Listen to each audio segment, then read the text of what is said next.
Programa Pedra Viva. Oferecimento: Casa de Carne Modelo. Qualidade e confiança. Estudiobeleza.com. A beleza é seu poder.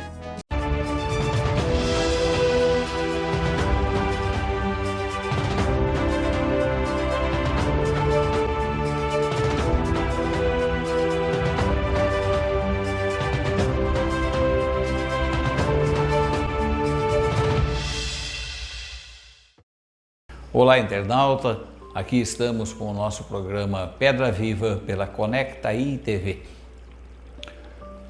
Quero começar a nossa reflexão de hoje com uma frase, um pensamento de Thomas Watson. Thomas Watson, pensador e grande administrador, foi o fundador da IBM. Certa vez lhe perguntaram quanto tempo uma pessoa leva para se tornar excelente. E ele respondeu: 1 minuto.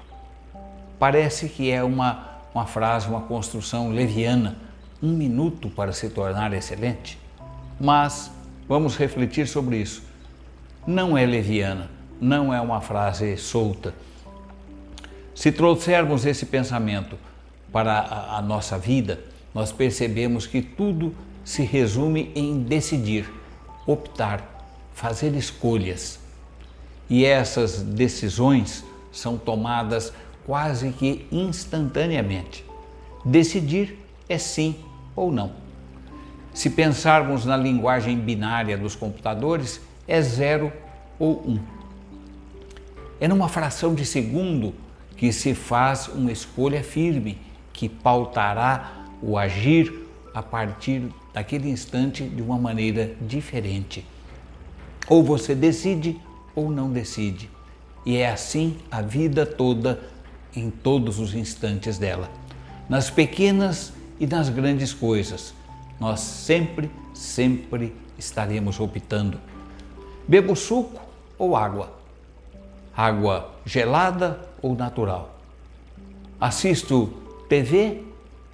E se for assistir TV, vou me sujeitar a este ou aquele canal de TV com a sua respectiva grade de programação, às vezes e muitas vezes não adequada? Vou caminhar nesta direção ou naquela? Vou ao parque ou ao cinema? Se a decisão se refere a um bem material, compro um carro ou uma casa? Passeio pelo mundo ou compro um apartamento? E assim por diante, evoluindo para as coisas mais importantes. Me caso ou não? Se me caso, quantos filhos terei? E chegamos ao mais importante, a mais importante das decisões. Vou seguir a Jesus ou não? Viverei a minha fé com toda a intensidade, aquela fé que recebi no batismo, aquela fé simbolizada naquela vela acesa, naquele momento do batismo, em que nós, na maioria das vezes, batizados crianças, não sabíamos o que estava acontecendo, mas aquela vela acesa nas mãos dos nossos padrinhos simbolizavam a fé da comunidade, a fé da igreja. Vou seguir Jesus com esta fé, nessa intensidade? Perceba então, internauta, que tudo na vida são escolhas que fazemos a todo instante. Muitas delas, é verdade, sem maiores consequências, porém outras vão direcionar nossas ações para o bem ou para o mal. Trarão alegrias ou contrariedades. E quando se trata da parte espiritual, significarão a felicidade suprema de estar junto de Deus, como lemos na Bíblia, ou longe dela, como também lemos na Bíblia, onde haverá choro e ranger de dentes. Há escolhas, há decisões erradas que tomamos durante a vida que possibilitam um retorno. E diante da oportunidade desse retorno, de poder seguir por outro caminho, aí não vacilamos e tomamos então a direção certa. Porém, às vezes, dúvidas nos perseguem e grandes interrogações surgem em nosso pensamento. Será que fiz bem ou mal? Se o presente nos parece difícil de ser suportado, somos tentados a olhar para o passado, com vontade de retornar ao ponto de origem, quando se deu a escolha. Os hebreus, libertados da escravidão no caminho da terra prometida, murmuravam com saudades das cebolas do Egito. E Deus mandou o maná, que caía toda noite do céu, sem que sequer eles fizessem um mínimo esforço. Então eles reclamaram certa vez do cardápio único, e o Senhor enviou codornizes como segundo prato. E durante toda a caminhada pelo deserto, eles seguiam murmurando, ora pela água, ora por outra coisa. Quem põe a mão ao arado e olha para trás, não é apto para o reino dos céus. Lemos isso lá em Lucas capítulo 9. E ainda hoje isso acontece conosco quando somos tentados a viver do passado, saudosistas, dizendo, no meu tempo era assim, era assado. No meu tempo é que era bom. Não. Voltemos às nossas decisões, as decisões que tomamos. Quando optamos por algo, quando fazemos as nossas escolhas que terão grande impacto para o bem em nossas vidas, devemos pensar nessas decisões tomadas como algo definitivo e que mesmo tentados a mudar, não o fazemos simplesmente porque não o permitimos. Não o permitimos. Um grande conquistador espanhol, Hernán Cortés, quando ele aportou nas terras mexicanas lá no século XVI, ele mandou que se queimassem os 3 navios que os tinham trazido da Espanha. Queimem os navios. Essa frase, independentemente de ser fato histórico ou uma lenda, ficou mundialmente conhecida. Em nossos dias, ela é largamente utilizada por palestras motivacionais. Os palestrantes, em determinados momentos, dizem: queime os navios, ou você estaria disposto a queimar os navios que te trouxeram até aqui e assim estaria impedido de voltar? Portanto, queimar os navios significa isto: eliminar toda e qualquer possibilidade de retornar ao que se era antes, ao início, antes de se tomar aquela decisão. Um dia decidimos seguir os passos de Jesus, porque Ele mesmo nos diz que Ele é o caminho, a verdade e a vida. Então decidimos, naquele instante, naquele 1 minuto, decidimos seguir a Jesus. Decisão tomada, resolutamente vamos em frente. Mas começam a surgir as dificuldades. E elas podem vir de diferentes formas. Uma doença, um acidente, um prejuízo financeiro ou um problema familiar. Portanto, pronto, aí está um problema. Somos então tentados a olhar para trás. Diante das dificuldades que surgem, pode nos faltar confiança, a confiança de que Deus cuida de nós a todo o tempo.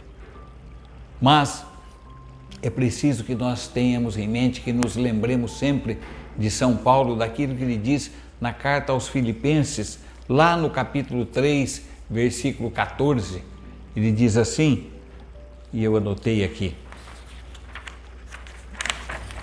ele diz assim: esquecendo-me das coisas que ficam para trás e atirando-me ao que resta para a frente, persigo para o alvo rumo ao prêmio celeste, ao qual Deus nos chama em Jesus Cristo.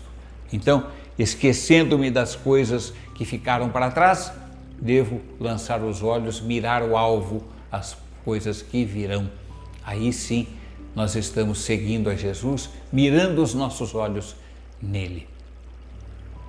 Nossa fé não deve estar nas experiências do passado, mas em Deus que permitiu essas experiências. Nossa fé deve estar construída naquilo que nós cremos, que é em Deus. O mesmo Deus, como lemos no livro do Apocalipse, que faz novas todas as coisas. A todo instante, Deus fazendo novas todas as coisas, está lá em Apocalipse capítulo 21, no finalzinho da Bíblia. Apocalipse 21, versículo 5. Voltar é sempre uma tentação muito forte, mesmo quando percebemos Deus nos direcionando a prosseguir. Na carta aos Colossenses, São Paulo ensina que há uma vida nova em Cristo. Colossenses 3, de 1 a 4. Se, portanto, ressuscitastes com Cristo, buscai as coisas lá do alto, onde Cristo está sentado à direita de Deus. Afeiçoai-vos às coisas lá de cima e não as da terra, porque estáis mortos e a vossa vida está escondida com Cristo em Deus. Quando Cristo, vossa vida, aparecer, fala São Paulo, então também vós aparecereis com Ele na glória. É a vida nova que Jesus Cristo nos possibilita, quer que nós vivamos. Com esses versículos de Colossenses 3, de 1 a 4, paramos um instante para um breve intervalo.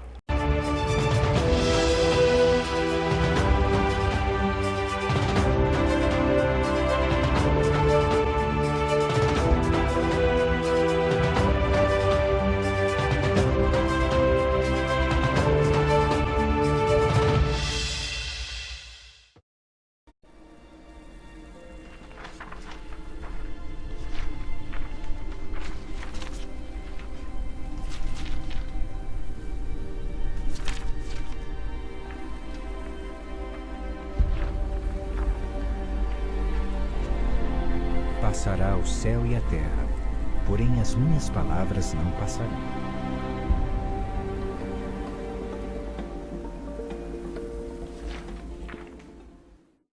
Quando você fala, alguém ouve, presta atenção. Com propaganda também é assim. Você fala, sua marca é vista, seu produto comentado, seu serviço conhecido. Quando você anuncia, sua marca vira assunto e passa a fazer parte do dia a dia das pessoas. O consumidor precisa ouvir mais sobre o seu produto. Anuncie. Venda mais.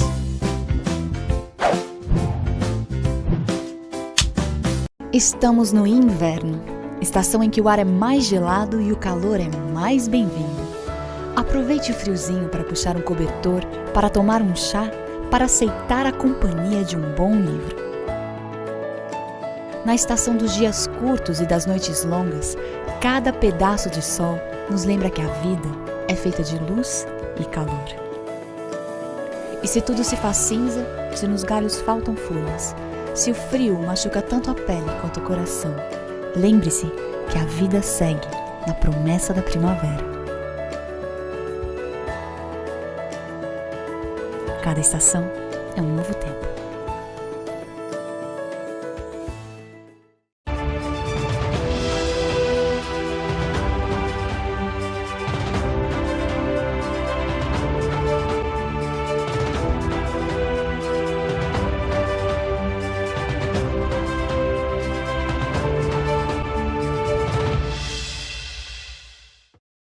E retornamos do nosso intervalo, lembrando-nos de que São Paulo diz aos Colossenses e também a nós hoje, desta vida nova que temos em Cristo Jesus. Então, a cada dia, nós precisamos dizer ao Senhor como Samuel foi instruído por Eli, sacerdote do templo, a dizer: falai, Senhor, vosso servo escuta. Essa deve ser, caro internauta, a regra que devemos seguir. Regra que devemos seguir, esta de estarmos sempre prontos a escutar o Senhor. Por isso, é condição imprescindível eliminar da vida os ruídos, aqueles sons que atrapalham nossa faculdade de escutar o Senhor. Escutá-lo de modo a não ficarmos desorientados quando vierem as tempestades.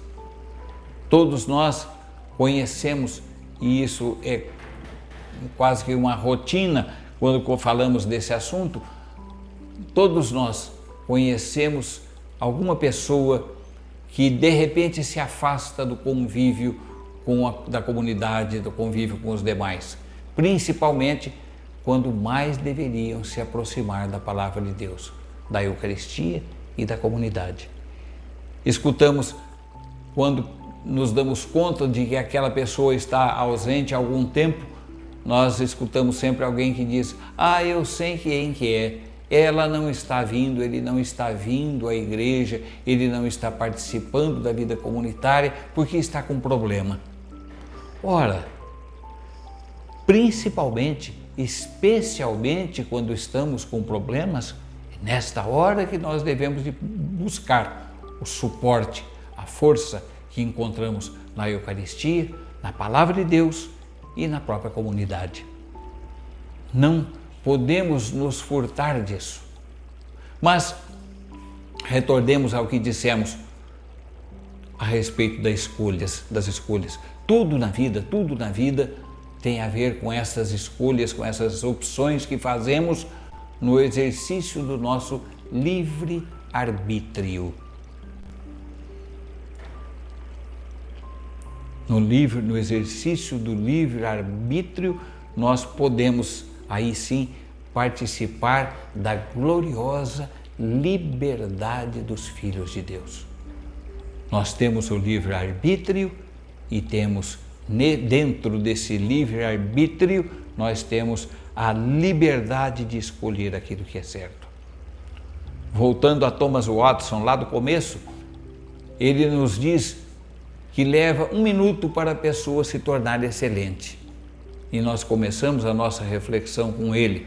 Thomas Watson, eu dizia, foi um pensador, foi um grande administrador, presidente da IBM, disse coisas muito boas, mas também disse coisas não tão boas, né? Coisas que poderiam ser evitadas. Mas essa frase, a pessoa leva 1 minuto para se tornar excelente, nós temos que trazer para a nossa vida também, para a nossa vida espiritual. Para se tornar excelente, não é de repente que isso aí acontece.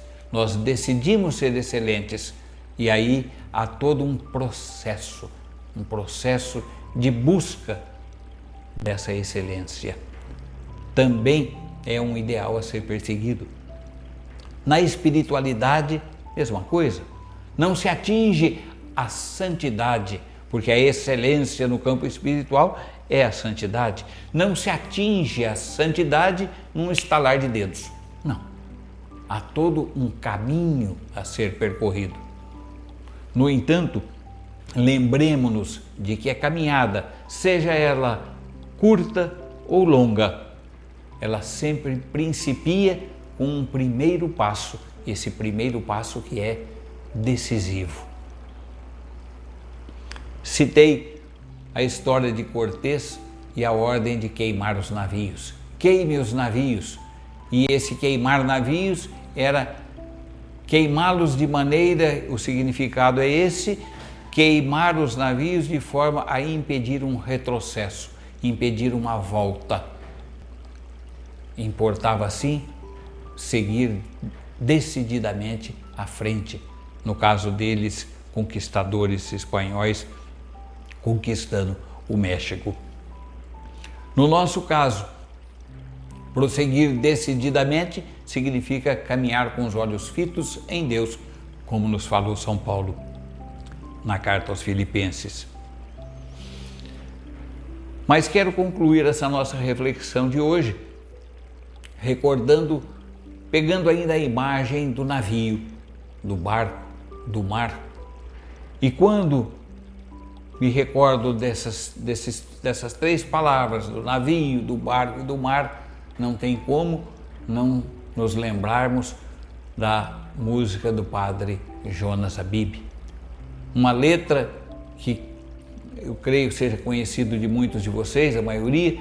Ele poetiza da seguinte forma: não dá mais para voltar, o barco está em alto mar. Não dá mais para negar, o mar é Deus e o barco sou eu. E o vento forte que me leva para frente é o amor de Deus. Não dá mais para negar, o mar é Deus e o barco sou eu. E o vento forte que me leva para frente é o amor de Deus. Não dá mais para ver o porto que era seguro. Eu sou impulsionado a desbravar um novo mundo. Não dá mais para negar, o mar é Deus e o barco sou eu. E o vento forte que me leva para frente é o amor de Deus.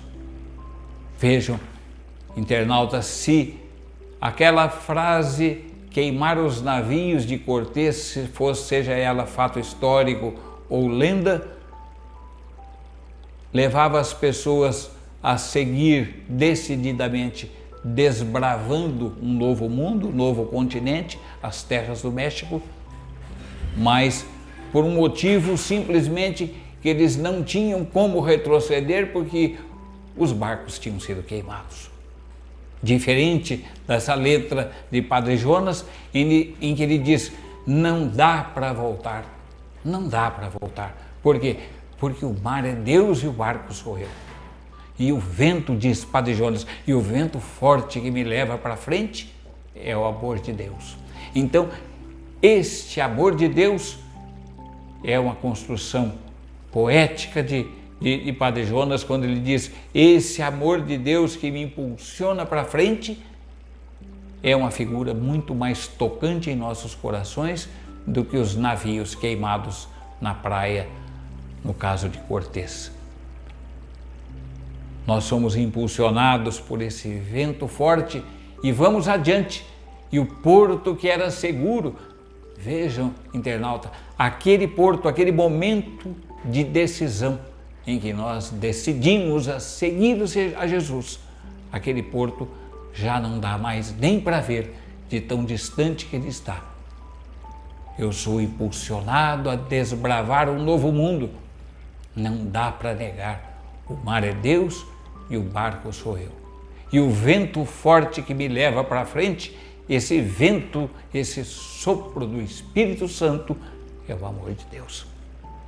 Na forma de poesia, Padre Jonas nos traz de maneira totalmente diferente a mesma ideia de que para quem se encontrou com Jesus Cristo em algum momento de sua vida, não há plano B que satisfaça os anseios da alma. Não dá mais para voltar e se contentar com menos. Quem vislumbrou o infinito tem a alma sedenta de Deus, como lemos no Salmo. Que nós nos sintamos sempre, internauta, a seguir decididamente, prosseguir decididamente, como nos fala São Paulo, sentindo esse vento forte do Espírito que nos impulsiona para frente, esse toque de amor de Deus em nossas vidas. Louvado seja nosso Senhor Jesus Cristo, para sempre seja louvado.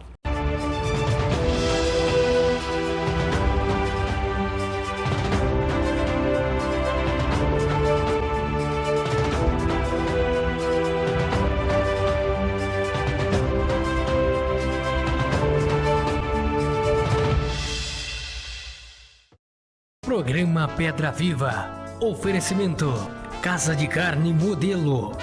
Qualidade e confiança. estudiobeleza.com. A beleza é seu poder.